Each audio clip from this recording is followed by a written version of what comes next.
ইসলামী bank news top 10। 2025 সালের শেষে বা 2026-এর প্রথমার্ধে জাতীয় সংসদ নির্বাচন হতে পারে। জাতির উদ্দেশ্যে ভাষণে প্রধান উপদেষ্টা ডক্টর মোহাম্মদ ইউনূসের আশাবাদ। মহান বিজয় দিবস আজ।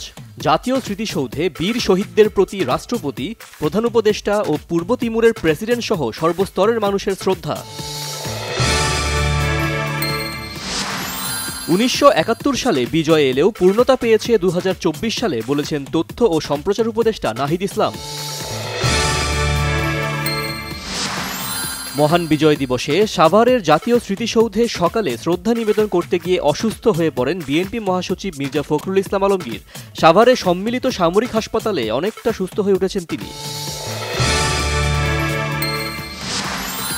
রাজারবাগ পুলিশ লাইন স্মৃতিসৌধে মুক্তিযুদ্ধের বীর শহীদদের প্রতি স্বরাষ্ট্র উপদেষ্টা মোহাম্মদ জাহাঙ্গীর আলম চৌধুরী, প্রধান উপদেষ্টার বিশেষ সহকারী খোদা বক্স চৌধুরী ও পুলিশের মহাপরিদর্শক বাহারুল আলমের শ্রদ্ধা।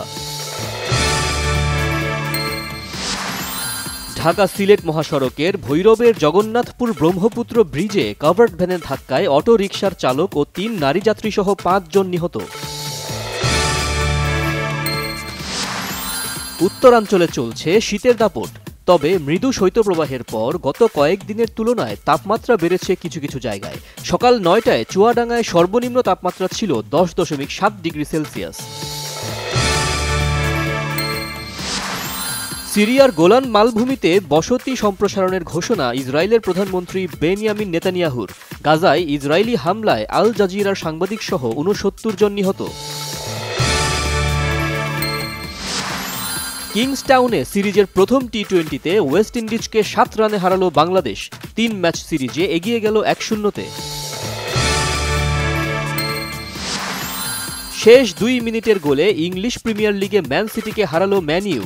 ম্যানচেস্টার ডার্বিতে 2-1 গোলে জয় পায় তারা। অন্য ম্যাচে জিতেছে চেলসি।